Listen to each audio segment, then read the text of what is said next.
Hello there, ladies and gentlemen, and welcome back to Pathfinder Plays. And in the last episode, we talked about the inventory system and user interface. Today's episode is going to be focusing on the guns, the animations, and whatever else I can get into. Let's dig in. So the video begins by showing the awesome gear and weapons locker. Once again, I am really hoping that we can actually utilize a locker like this in our bases in the actual game, and that this isn't restricted to either this stream or the gun range, because it looks super cool. We also learn that Klean has a preference for the Uzi, so if you die by an Uzi, it might be him. Consider it an honor. Besides some really weird animations going on at the beginning, which a developer later said was stock folding animations that are not fully implemented in the build, the rest looked super polished, weighty, and sounded very satisfying and metallic during the reload animation. Klean himself described it as a clicky clacky sound, and it's absolutely accurate. System. I don't know how many of the specifically in this range, but you should be able to get a feel for what's in here. Yeah.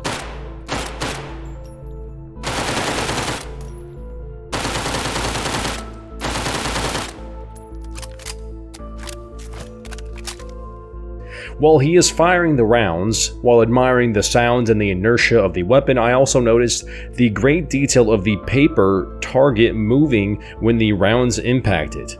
This is a great touch, and I am excited to see what other objects in the game have this type of physics design. Perhaps the window blinds, which we have seen in the past. After the Uzi, we get to pick up the lever action rifle and see the amazing and unique reloading animation and lever animations. We also learned that X is the inspect key for future reference, which also means that we are going to be able to take some pretty nice pictures and screenshots. One thing that makes or breaks a survival game, or at least one of the things, is the gunplay. How they shoot, how they handle, how they sound, all of it. If a survival game doesn't have a satisfying gunplay element, it is doomed to fail miserably. This is why I'm very excited about Dead Matter and what I am seeing on the screen right now, because it is all super polished, and you can tell how much the developers care by the amount of effort and time they put into the guns and animations. Another thing a survival game needs regarding guns is, well, a lot of them. Players need variety in a survival game, and more guns means that players can find which one works best for them. Having more guns also means that different playstyles can be explored and firefights get more diverse and less predictable. Dead Matter has approximately 30 different firearms in game right now, according to developers during this stream, so get ready for some interesting fights. Something that isn't necessary but very good for encountering players is having various stances when holding a gun. Confirmed in this video is a low ready stance where you are holding the gun but it is relaxed and pointed to the ground. This is great to have because a lot of times in survival games, if you are seen with a gun out pointed straight, people assume you are looking to kill and KOS you on the spot. But if you have a gun put away, they hold you up because they have the advantage and you hold no threat. So being able to put your weapon in various stances is good. When firing the MP4, which looks really good by the way, as they all do, we learn that you have the ability to check ammo while aiming down sights.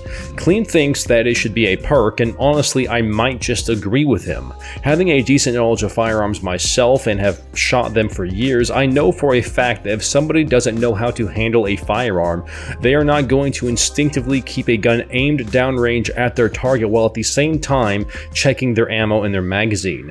That is a skill that is learned and developed over time, and perhaps it would make more sense to have it locked behind a perk point or two. What do you guys think? During this firing range time, we also got to look at how weapon modifications will work.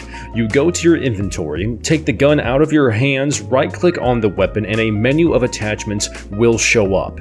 Then you can mix and match equivalent pieces with various guns, like different scopes or charging handles or rail systems, what have you. It's a quick and pain-free system.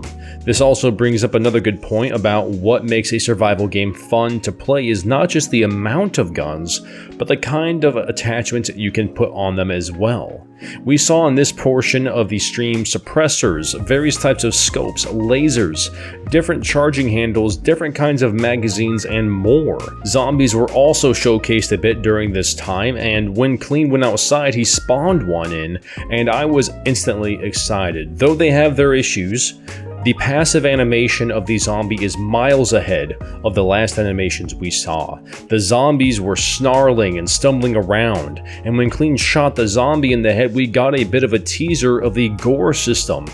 Looking at the corpse when it is done, we see its whole skull exposed after being shot in the face. There are some clipping issues with the corpses, but I'm not too worried about that because being as this build is a few builds old that we saw in the stream, I'm assuming it's already fixed, and they also said later on that they have more and newer zombie models that need to be implemented in the near future. One of the developers was saying that performance is continuing to improve with the zombies and Gore system as well. This is amazing because that means we can blow things up and shoot tons of hordes to our heart's content without server-side stuttering or lag. We also learned that gunshots will sound different in different environments. So for example, shooting outside will sound different than shooting in a home or in a mine shaft. This will increase immersion and general enjoyment of gunplay. Another thing we got to see was some of the environmental destruction, namely the exploding propane tanks, the destruction of the lighting, and even the shooting out of the windows. Fast forwarding to using a long-range scope, we see something that is very awesome, and that is double rendering. That simply means that the world is rendered differently in the scope than in the surrounding environment. Oftentimes a game will zoom in completely to the scope to where all you see is what you're looking at, instead of allowing you to see your surroundings while scoped in. Take note that attachments will affect how your weapon handles, but right now the only attachments that make a difference in that regard are scopes and suppressors. Something else that is really awesome is the rain detail on the firearms. You see that when you go outside with a gun in your hands, and when it's raining, droplets will form on it. It looks immersive, and that is the kind of detail that will draw people in. Regarding throwables in the game, we learn that they do damage. For example, we see here that a grenade did damage to the zombie before it actually exploded. Wait, what? And a developer then said that if you throw a bottle at a zombie, it will stagger them, and you can even pelt zombies to death with cans. It can take a long time, but you can do it. We even saw a basketball get inserted into the face of a recently deceased, again, zombie. So all this being said, everybody, what are your thoughts on the gunplay and environmental aspects of this game? Are you excited? What game does it better? And keep in mind that this is a closed alpha, pre-alpha build of the game, and it is light years ahead in advancement than many other games that are currently released. The foundation for this game, the base that it is able to build upon due to the hard work of the developers, is insane. There will certainly be rough patches in the future. What those will look like, I have no idea, but you can't take away the foundation that they have built up right now, and I'm excited to see where exactly they take it and what improvements they make, what guns they may add, what animations they may add, and just the future of this game in general is very, very exciting, and I'm grateful that we can all get in on the ground floor.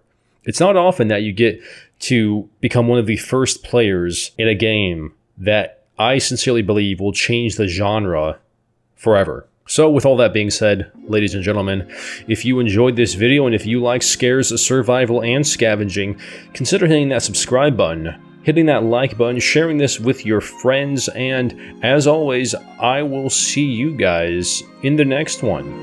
Path out.